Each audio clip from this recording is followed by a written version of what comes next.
Hello my dear friends, मैं विवेक कुमार रोजाना की तरह लेकर उपस्थित हूँ 2 days current affairs GK MCQs. साथियों, आज हम 6 जून 2020 वार शनिवार के करंट अफेयर की बात करते हैं। और मेरे प्यारे साथियों, आज का करंट अफेयर शुरू करने से पहले हम बात करते हैं कल के हमारे क्वेश्चन ऑफ द डे के आंसर की। कल हमने क्वेश्चन पूछा था। क्वेश्चन था कि दिल्ली के मुख्यमंत्री अरविंद केजरीवाल ने एक नई mobile application Delhi corona launch की है। वर्तमान में दिल्ली के उपराज्यपाल कौन है? Option A Najeeb Jung, option B Anil Baijal, option C Kalyan Singh और ऑप्शन डी सत्यपाल मलिक। तो मेरे प्यारे साथियों, दिल्ली के मुख्यमंत्री अरविंद केजरीवाल वर्तमान में उन्होंने एक नई मोबाइल एप्लीकेशन लॉन्च की है जो कि दिल्ली कोरोना के नाम से है। दिल्ली कोरोना ऐप दिल्ली सरकार की ऐप है जो लॉन्च की गई है। और वर्तमान में दिल्ली के उपराज्यपाल है Anil Baijal. Option B right answer था कल के क्वेश्चन का, अनिल बैजल। साथियों, अनिल बैजल वर्तमान में दिल्ली के उपराज्यपाल है। एप्लीकेशन लॉन्च की अरविंद केजरीवाल ने। और यह जो ऐप है, यह ऐप क्या करेगी? कोविड-19 जो महामारी जो चल रही है उसके खिलाफ लड़ाई में नागरिकों और अस्पतालों के बीच सूचना के अभाव को कम करने के लिए लॉन्च की गई है। साथियों, मेरे इस ऐप की बात की जाए, जो कि ऐप का नाम क्या है आपकी? दिल्ली कोरोना। इस मोबाइल एप्लीकेशन के जरिए दिल्ली के लोग दिल्ली के सरकारी निजी अस्पतालों में बेड, वेंटिलेटर, यानी कि क्या क्या apply for ratio card, Delhi Covid updates, corona information, lockdown services, find A shelter home, find a hunger relief corner, इसके अलावा हॉस्पिटल, सरकारी अस्पताल, निजी अस्पताल, बेड और वेंटिलेटर की उपलब्धता, अस्पताल वार बेड और वेंटिलेटर की जानकारी इत्यादि इससे प्राप्त कर सकते हैं। तो ये था हमारा कल का क्वेश्चन ऑफ द डे का आंसर। आंसर क्या था? Option B Anil Baijal. Risk लेना पछतावा करने से बेहतर है। रिस्क लेना पछतावा करने से बेहतर है, क्योंकि दरअसल रिस्क ना लेना ही सबसे बड़ा रिस्क है। और अगर रिस्क लेकर कुछ गलत हो भी गया तो ये याद रखना कि गलतियां इस बात का सबूत है कि आप कोशिश कर रहे हैं। ट्राई अगेन, बार बार कोशिश। आपकी बार बार कोशिश की गई गलतियां हमें बहुत कुछ सिखाती है और उन गलतियों को सीखना है। गलतियों से सीखकर ही हम लोग आगे बढ़ सकते हैं। तो मेरे प्यारे साथियों, इसी मोटिवेशन के साथ शुरू करते हैं आज का हमारा करंट अफेयर्स जीके क्वेश्चन संख्या फर्स्ट से। हर साल विश्व स्तर पर विश्व पर्यावरण दिवस यानी कि वर्ल्ड एनवायरनमेंट डे कब मनाया जाता है? ऑप्शन ए 1 जून को, ऑप्शन बी 5 जून को, ऑप्शन सी 1 जुलाई को और ऑप्शन डी 5 जुलाई को। साथियों, विश्व पर्यावरण दिवस यानी कि वर्ल्ड एनवायरमेंटल डे मनाया जाता है 5 जून को। ऑप्शन बी राइट आंसर है, 5 जून को विश्व पर्यावरण दिवस हर साल मनाया जाता है। और यह दिवस क्या है? जो वर्ल्ड एनवायरमेंटल डे जो है वो पर्यावरण संरक्षण और लोगों को प्रकृति के महत्व के बारे में जागरूक करने के लिए मनाया जाता है। यह दिन पर्यावरण को संरक्षित रखने और इसे बनाए रखने में व्यक्तियों, उद्यमों, समुदायों द्वारा एक प्रबुद्ध विचार और जिम्मेदार आचरण के लिए आधार को व्यापक बनाने का अवसर प्रदान करता है। सीधी सिंपल सी बात है, थिंक ग्रीन, टेक ग्रीन, क्योंकि जो कुछ है हमारा पर्यावरण ही है।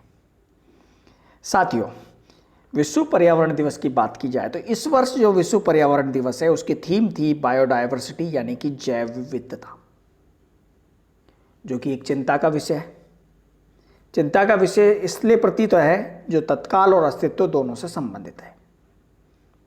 और विश्व पर्यावरण जो दिवस है इसको वर्ष 2020 में कोलंबिया विश्व पर्यावरण दिवस की मेजबानी करेगा 2020 में। और 2019 में इसकी मेजबानी किसने की थी? चीन ने।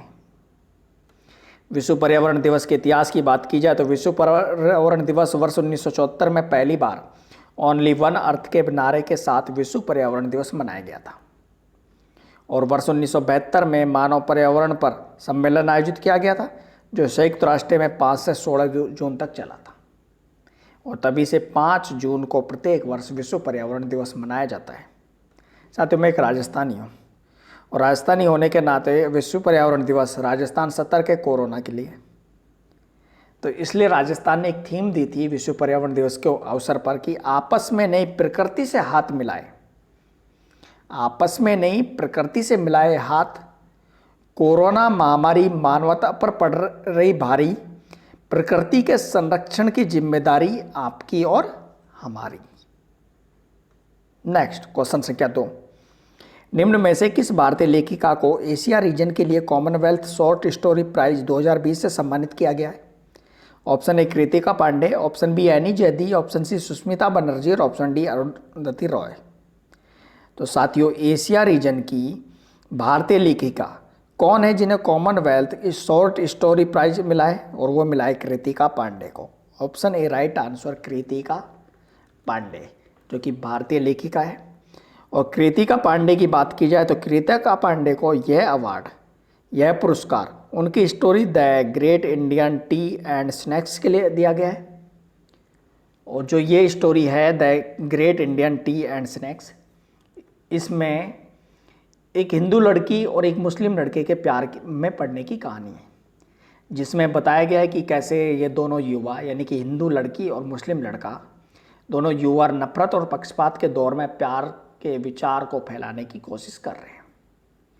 साथियों, इस प्राइज के बारे में बात की जाए, कॉमनवेल्थ शॉर्ट स्टोरी प्राइज की, तो कॉमनवेल्थ शॉर्ट स्टोरी प्राइज वर्ष 2012 में कॉमनवेल्थ से प्रकाशित सर्वश्रेष्ठ शॉर्ट स्टोरी के लिए दिया जाता है। यह पुरस्कार एशिया, पैसिफिक, अफ्रीका, कनाडा और यूरोप और कैरिबियन के 5 रीजन के विजेताओं को दिया जाता है।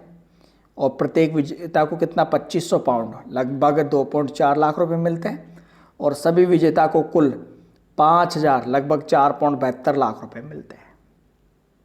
नेक्स्ट क्वेश्चन संख्या 3, निम्न में से किसके द्वारा पेमेंट इंफ्रास्ट्रक्चर डेवलपमेंट फंड यानी कि PIDF का गठन किया गया है? Option A Bharatiya state bank, option B Allahabad bank, option C bank of India और option D Bharatiya reserve bank. तो मेरे प्यारे साथियों, payment infrastructure development fund PIDF का गठन किया गया है भारतीय रिजर्व बैंक द्वारा। Option D right answer, Bharatiya reserve bank of India, यानी कि शॉर्ट फॉर्म में RBI के द्वारा। साथियों, RBI ने जो ये फंड है ये रिजर्व किया है, इसमें किया क्या है, इस फंड से RBI का लक्ष्य भारत भर में विशेष रूप से अनडिजर्व्ड क्षेत्रों में भुगतान प्रणाली का डिजिटलीकरण को प्रोत्साहित करने के लिए स्वीकृति मूलभूत संरचना पर जोर देना है। साथियों, बात की जाए RBI की, तो RBI जो है भारतीय रिजर्व बैंक, उसके वर्तमान में गवर्नर है शक्तिकांता दास, मुख्यालय मुंबई में, और RBI की स्थापना 1 अप्रैल 1935 को कोलकाता में हुई थी। बात करते हैं पेमेंट, जो सेटअप है RBI set payment infrastructure development fund PIDF की। तो RBI PIDF एक सलाहकार परिषद के माध्यम से संचालित किया जाएगा, और इसका प्रबंधन और प्रशासक कौन होगा? भारतीय रिजर्व बैंक, यानी कि RBI होगा। इसमें भारतीय रिजर्व बैंक क्या करेगा? भारतीय रिजर्व बैंक द्वारा 250 करोड़ रुपए का प्रारंभिक योगदान दिया जाएगा, जो कि कुल राशि का कितना होगा? आधा हिस्सा होगा, और बाकी का आधा हिस्सा कार्ड जारी करने वाले बैंकों और देश में परिचालित कार्ड नेटवर्कों द्वारा वहन किया जाएगा। और PIDF को कार्ड जारी करने वाले बैंकों और कार्ड नेटवर्क से परिचालन खर्च को कवर करने के लिए आवर्ती योगदान भी प्राप्त होगा। नेक्स्ट क्वेश्चन संख्या 4, वर्चुअल ग्लोबल वैक्सीन समिट 2020 की मेजबानी किस देश के द्वारा की गई है? Option A Bharat, option B America, option C Britain और ऑप्शन डी रूस। तो साथियों, वर्चुअल ग्लोबल वैक्सीन समिट 2020 की मेजबानी की गई है ब्रिटेन के द्वारा। किसने की है? तो इसकी मेजबानी ब्रिटेन के प्रधानमंत्री बोरिस जॉनसन द्वारा की गई है। इस समिट की बात कर रहे हैं तो इस समिट में भारत का प्रतिनिधित्व प्रधानमंत्री नरेंद्र मोदी ने किया है। बात की जाए इस समिट की, तो वर्चुअल ग्लोबल वैक्सीन समिट 2020 में बिजनेस लीडर्स, सिविल सोसाइटी, सरकार के मंत्रियों, संयुक्त राष्ट्रीय एजेंसियों, राष्ट्र अध्यक्षों और देश के नेताओं से 50 से अधिक देशों ने भाग लिया है। और इस वर्चुअल समिट के दौरान भारत ने अंतर्राष्ट्रीय टीकाकरण सहयोग के लिए 15 मिलियन अमेरिकी डॉलर का योगदान दिया है। नेक्स्ट क्वेश्चन संख्या 5, जम्मू और कश्मीर के उपराज्यपाल ने सरकारी कर्मचारियों के लिए सैलरी ट्रैकर मोबाइल ऐप यानी कि मेरे वतन संस्करण 1 लॉन्च किया है। वर्तमान में जम्मू और कश्मीर के उपराज्यपाल कौन है? Option A Girish Chandra Murmu, option B Najeeb Jung, option सी सत्यपाल मलिक और ऑप्शन डी आनंदीबेन पटेल। साथियों, वर्तमान में जम्मू कश्मीर यूनियन टेरिटरी यानी कि केंद्र शासित प्रदेश है और जम्मू कश्मीर के उपराज्यपाल जो है उन्होंने सैलरी ट्रैकर मोबाइल ऐप जिसका नाम है मेरे वतन ऐप लॉन्च किया है। और वर्तमान में जम्मू कश्मीर के उपराज्यपाल कौन है? Girish Chandra Murmu. Option A right answer, Girish Chandra Murmu. और इस नई एप्लीकेशन की बात की जाए तो इस नई एप्लीकेशन जो है, एप्लीकेशन का नाम मेरे वतन, और इस नई एप्लीकेशन का उद्देश्य कर्मचारियों को वेतन संबंधी जानकारी प्रदान करना है। मेरे वतन जो ऐप है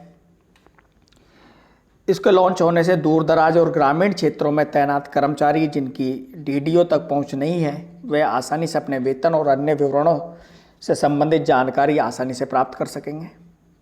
और यह एप्लीकेशन एंड्रॉयड प्लेटफॉर्म पर जम्मू कश्मीर भुगतान प्रणाली JK पेस SYS एप्लीकेशन के कंप्यूटरीकरण को एंड टू एंड तक पहुंचाने के लिए राष्ट्रीय सूचना विज्ञान केंद्र NIC Jammu and Kashmir state centre द्वारा विकसित की गई है। बात करते हैं NIC के बारे में। तो NIC मतलब नेशनल इंफॉर्मेटिक्स सेंटर, राष्ट्रीय सूचना विज्ञान केंद्र जम्मू एंड कश्मीर, जिसके उप महानिदेशक है अभय कुमार, राज्य सूचना अधिकारी। स्थापना हुई थी वर्ष 1988 में और मुख्यालय इसका जम्मू और कश्मीर। नेक्स्ट क्वेश्चन संख्या 6, निम्नलिखित में से किसे वाशिंगटन DC में विश्व बैंक के कार्यकारी निदेशक एग्जीक्यूटिव डायरेक्टर का वरिष्ठ सलाहकार सीनियर एडवाइजर नियुक्त किया गया है? Option A Ashutosh Gowariker, option B Rajiv Topno, option C Mayank Malverkar और ऑप्शन डी अक्षय त्रिपाठी। तो मेरे प्यारे साथियों, वाशिंगटन DC में विश्व बैंक के कार्यकारी निदेशक एग्जीक्यूटिव डायरेक्टर का वरिष्ठ सलाहकार किसे नियुक्त किया गया है? राजीव टोपनो को। Option B right answer, Rajiv Topno.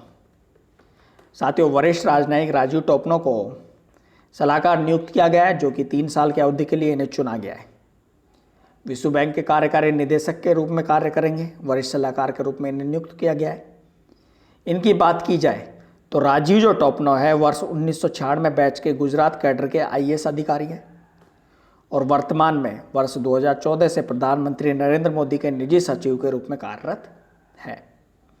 Next question संख्या 7, निम्न में से किस राज्य की पुलिस ने अपने कार्मिकों के मानसिक तनाव और डिप्रेशन की जांच करने और उनके लिए परामर्श सत्र, संगीत और योग थेरेपी की व्यवस्था करने के लिए एक विशेष अभियान स्पंदन शुरू किया है? Option A Rajasthan, option B Uttar Pradesh, option C Madhya Pradesh और ऑप्शन डी छत्तीसगढ़। मेरे प्यारे साथियों, पुलिस जवानों में अवसाद रोकने के लिए स्पंदन अभियान शुरू किया गया है और यह अभियान शुरू किया है छत्तीसगढ़ की सरकार ने और वहाँ की पुलिस ने। और वहाँ के मुख्यमंत्री है भूपेंद्र सिंह बघेल। भूपेंद्र सिंह बघेल जो मुख्यमंत्री है उन्होंने छत्तीसगढ़ राज्य की पुलिस के लिए पुलिस के जवानों में अवसाद को रोकने के लिए अभियान स्पंदन शुरू किया है। तो ऑप्शन डी राइट आंसर है, छत्तीसगढ़। साथियों, अभियान स्पंदन की बात की जाए तो इस अभियान स्पंदन से का उद्देश्य पुलिस बल को डिप्रेशन और तनाव से बचाने के लिए जरूरी कदम उठाना है। और ये कदम तब उठाया गया है जब राज्य में 50 से अधिक पुलिस वालों ने आत्महत्या यानी कि सुसाइड कर लिया या अपने सहयोगियों पर हमला करने वाले पुलिस कर्मियों की कई घटनाओं के सामने आने के बाद मौत हो गई।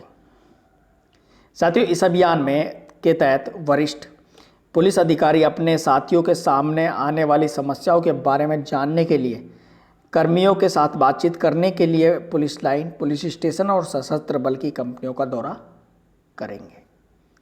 नेक्स्ट क्वेश्चन संख्या 8, निम्न में से किस बैंक ने मोबाइल एप्लीकेशन आधारित एक नई सुविधा शुरू की है जहां ग्राहक कुछ ही घंटों में पेपरलेस तरीके से चालू बैंक खाता खोलने में सक्षम होंगे? Option A IndusInd bank, option B Andhra bank, option C Vijaya bank और ऑप्शन डी भारत बैंक।